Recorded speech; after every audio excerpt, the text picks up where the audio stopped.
Good morning student. आज हम discuss करेंगे measuring intensity of earthquake.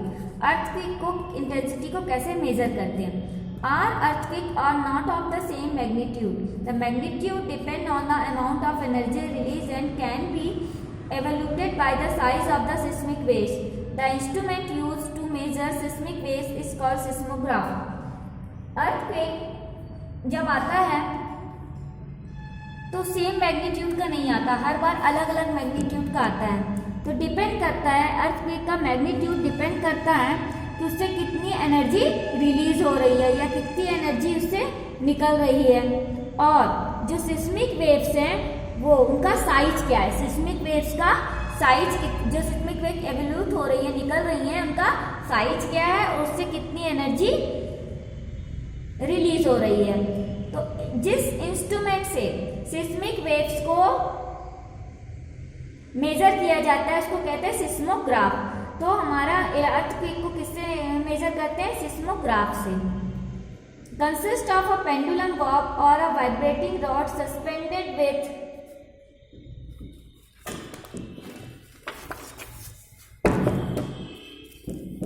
a string. A pen is attached to this bob upside down.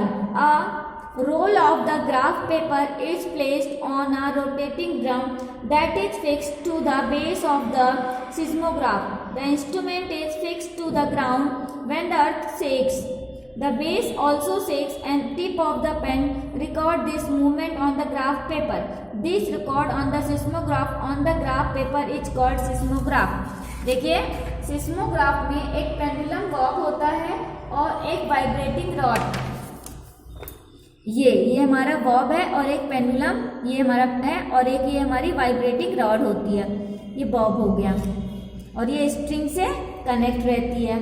इससे एक pen attach रहता है। ये देखिए पेन अटैच है नीचे की अपसाइड डाउन, ये ऐसे अटैच रहता है pen.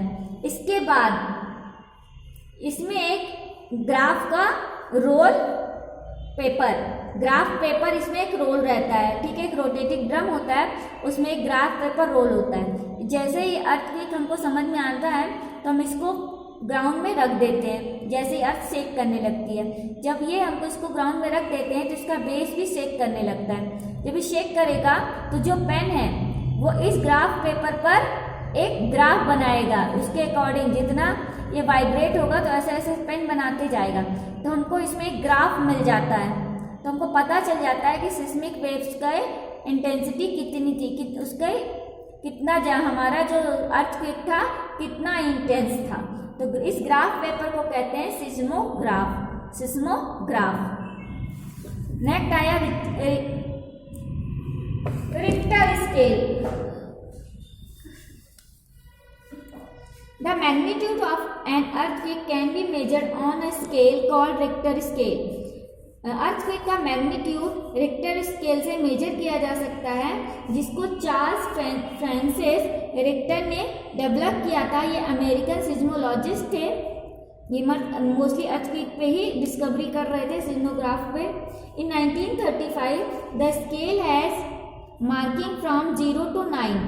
Earthquake are classified on the, इन्हीं की बेसिक रीडिंग पे हम देखते हैं। देखिए, अगर रिक्टर स्केल 0 से 2 है तो अननोटिस, मतलब अर्थक्वेक बिल्कुल अननोटिस है, पता भी नहीं चलेगा। अगर 2 से 4 रिक्टर स्केल पर है तो फील होगा पर कोई डैमेज नहीं होगा। 4 to 6 पे है अगर इसकी मार्किंग तो मॉडरेट है, मतलब बहुत ज़्यादा डैमेज नहीं करेगा, ना ज़्यादा ना कम। उसके बाद 6 to 8 पे सेवर, मतलब हमको इफेक्ट होगा। और 8 to 9 पे वेरी सेवर, मतलब बहुत ज़्यादा इफेक्ट करेगा। तो 0 से 9 पे इसकी स्केल चलती है। सबसे ज़्यादा इफेक्ट करता है 8 to 9 स्केल पे। Destruction caused by earthquake. Earthquake से क्या क्या डिस्ट्रक्शन हो सकते हैं। Earthquake of high intensity cause massive destruction to the life and property. Earthquake बहुत ज़्यादा इंटेंसिटी से होता है तो बहुत ज़्यादा प्रॉपर्टी और लोगों को मैसिव डिस्ट्रक्शन पैदा करता है, बहुत ज़्यादा हार्म करता है। ये बहुत सारा हमारे अर्थक्वेक से प्रॉपर्टी एंड लाइफ दोनों ही डिस्ट्रॉय हो जाती हैं। Earthquake can cause great damage to the man man made structure like building, road, rail, bridge etcetera. Earthquake से मैन मेड स्ट्रक्चर जैसे बिल्डिंग, रोड, रेल, ब्रिज वगैरह डैमेज हो जाते हैं। Earthquake can change the whole landscape of the place of deforming the ground surface. Earthquake आने के बाद पूरा लैंड का जो लैंडस्केप है वही चेंज हो जाता है, पूरा ग्राउंड क्या हो जाता है, डिफॉर्म हो जाता है ground surface. High intensity earthquake can uproot electric poles, telephone wires and trees. अगर बहुत हाई इंटेंसिटी से अर्थक्वेक आता है तो electric poles, telephone wires and trees को अपरूट कर देता है, उखाड़ देता है। Strong vibration caused by an earthquake can burst gas cylinder and short circuit electric wire causing a fire in the house, mines, factory. It can also cause forest fire. बहुत ज़्यादा vibration होने से अगर अर्थक्वेक से cylinder भी blast हो जाते हैं, हमारे गैस सिलेंडर, और शॉर्ट सर्किट भी हो सकता है, उससे फायर लग सकती है जब बहुत ज़्यादा वाइब्रेशन होता है। शॉर्ट सर्किट हो जाती है इलेक्ट्रिक वायर में जिससे फायर लग सकती है घर में, माइंस में, फैक्ट्री में, और फॉरेस्ट में भी ऐसे ही फॉरेस्ट फायर भी अर्थक्वेक के कारण लग जाती है। In mountains region the tremors caused by the earthquake can lead to landslides the cause damage to human settlement and the transport system. Mountain region में अगर अर्थक्वेक आता है तो लैंडस्लाइड हो जाती है जिससे पूरे बड़े बड़े पत्थर आके सड़कों में गिर जाते हैं और ट्रांसपोर्ट हमारा पूरा सिस्टम बिगड़ जाता है। When an earthquake occurs under the ocean, large waves called tsunami is generated. When the tsunami hit the shore, it causes a lot of destruction. A tsunami is a series of waves that come ashore at interval 10 to 15 minutes. अगर earthquake ocean में आता है large scale में तो उसको कहते हैं tsunami. ठीक, इससे बहुत ज़्यादा डिस्ट्रक्शन होता है और ये हर 10 to 45 मिनट्स में रिपीट होता है। तो सुनामी एक वेव्स की सीरीज है, बार बार ये सिज्मिक वेव्स आती हैं ओशन में हर 10 to 45 मिनट्स के बाद और वहाँ पर डिस्ट्रक्शन करती है। तो अगर ओशन में अर्थक्वेक आए सीधा सीधा तो वो क्या हो जाएगा, सुनामी, और ये बार बार आती है, हर 10 to 45 मिनट्स में रिपीट होती है, इसलिए थोड़ी ज़्यादा डेंजरस हो जाती हैं।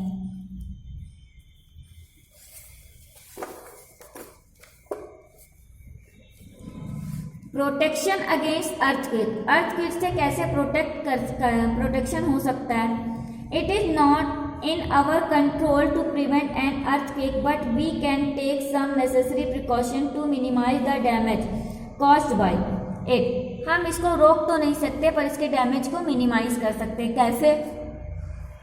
While constructing a building, consult a qualified architect and civil engineer for tips on how to minimize the effect of earthquake on the structure. जब हम अपना घर बनवाएं या बिल्डिंग बनवाएं तो एक अच्छा आर्किटेक्ट और सिविल इंजीनियर लें जो उनको अर्थक्वेक से बचाने के लिए उसमें कई सारे ऐसे मिनिमाइज कर सके, उसमें ऐसा स्ट्रक्चर बनाए कि अर्थक्वेक से जो इफेक्ट हो वो मिनिमाइज हो जाए।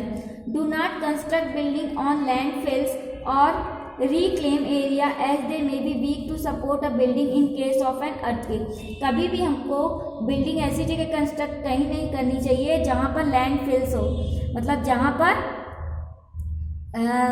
लैंडफिल हो, मतलब गड्ढे, वो बहुत ज़्यादा अनइवन बिल हो, सरफेस हो, एंड रिक्लेम हो, वहाँ पर फिर से कुछ और बना किया गया हो, रिक्लेम एरियाज हो, तो वहाँ पर क्या होता है, सपोर्ट जो अर्थ सरफेस होता है, जैसे पहले अगर कहीं पर तालाब था उसके बाद वहाँ पर क्या बन गई, ग्राउंड लेवल आ गई, लेकिन वहाँ पहले तो पॉन्ड था ना, इससे क्या होता है उसको सपोर्ट नहीं मिलता बिल्डिंग को पूरी तरह से।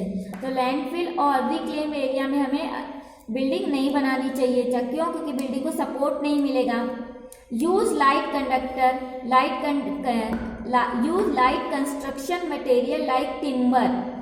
लाइट कंस्ट्रक्शन मटेरियल मतलब ऐसा कंस्ट्रक्शन मटेरियल जो लाइट हो, वेट हो, जिससे क्या होगा, टिम्बर या मड क्या होगा, अगर हाई सिस्मिक वेव्स होंगी तो वो अगर गिरेंगे भी तो कम डिस्ट्रक्शन होगा। Make the roof as light as possible, roof को बिल्कुल लाइट बनाना चाहिए ताकि अगर वो कभी गिरे तो कम डिस्ट्रक्शन करे, तो टिम्बर या वुड यूज करना चाहिए। Fix book cases, cabinet, cupboards and shelves securely to the walls so that they do not fall easy. अपने book case, cabinet, cupboards and shelves सेल्फ्स को, कबर्ड को, बुक केस को, cabinet को हमको wall में stuck कर देना चाहिए, ठीक है।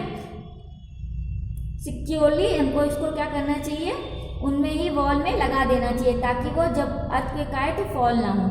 Security firmly object like ceiling fan, air conditioner, air cooler, water heater etcetera so that they do not fall during an earthquake. Object जैसे ceiling fan, air condition, air cooler, इनको अच्छी तरह से सिक्योरली फर्म किया जाना चाहिए, अच्छे से एक जगह को उनको फर्म कर देना चाहिए वहीं पर, ताकि वो अर्थक्वेक आने पर गिरे ना। Keep the fighting equipment handy as some building में catch the fire due to earthquake. Keep fire fighting equipment रखना चाहिए, आग बुझाने वाली जो मशीन आती है, ताकि अगर अर्थक्वेक से फायर कैच करे तो हम उससे बच सकें। Repair any crack in the wall और द सीलिंग, वॉल या सीलिंग में कोई भी क्रैक है, ठीक है, अगर कहीं भी क्रैक हो गई है दीवार या वॉल या फिर हमारी रूफ, तो उसको रिपेयर करा लेना चाहिए। इससे हमको क्या होगा, अर्थक्वेक से हम बचे रहेंगे। इसके बाद आता है पर्सनल सेफ्टी। ये तो होगा एक बिल्डिंग पूरे लोगों की। पर्सनल सेफ्टी क्या क्या करना चाहिए हमको, take shelter under a heavy table और a cot and stay there till the shaking stops. हमें एक हैवी टेबल या कॉट चारपाई के नीचे चले जाना चाहिए, ताकि और जब तक कि अर्थक्वेक में अर्थ शेक हो रही है, शेकिंग कर रही है, जब तक अर्थ हमारी शेकिंग कर रही है, जब तक हमको वहीं रहना चाहिए, अंडर है हैवी टेबल या कॉट, बिस्तर के नीचे या फिर टेबल के नीचे। Keep away from tall and heavy object, लंबे और हैवी ऑब्जेक्ट से दूर रहना चाहिए, क्योंकि वो हमारे ऊपर गिरेंगे तो हम इंजर्ड हो जाएंगे। If you are in a bed do not get up, अगर आप बेड पे हो तो उठो मत। Protect your head with a pillow, अपने हेड को पिलो से प्रोटेक्ट करो कि कोई चीज़ अगर आपके हेड पे ना गिर पाए। Avoid using a lift, lift को यूज़ मत करो क्योंकि उसमें भी करंट आ सकता है। Leave the building you are in and move to an open area, building को छोड़ के ओपन एरिया में आ जाना चाहिए। Electric poles, sign board, trees and tall structure के पास नहीं खड़े होना चाहिए क्योंकि वो आपके ऊपर गिर सकते हैं। स्टे इनसाइड अ कार, एक कार के अंदर खड़े हो जाना चाहिए, लेकिन ट्रैवल नहीं करना चाहिए, खड़े रखना चाहिए और उसको किसी के ऐसी जगह खड़े रखना चाहिए जहाँ पर इलेक्ट्रिक पोल्स या टॉल बिल्डिंग ना हो। तो ये सब हमको एक अर्थक्वेक आने पर ये सब हमको सेफ्टी लेना चाहिए।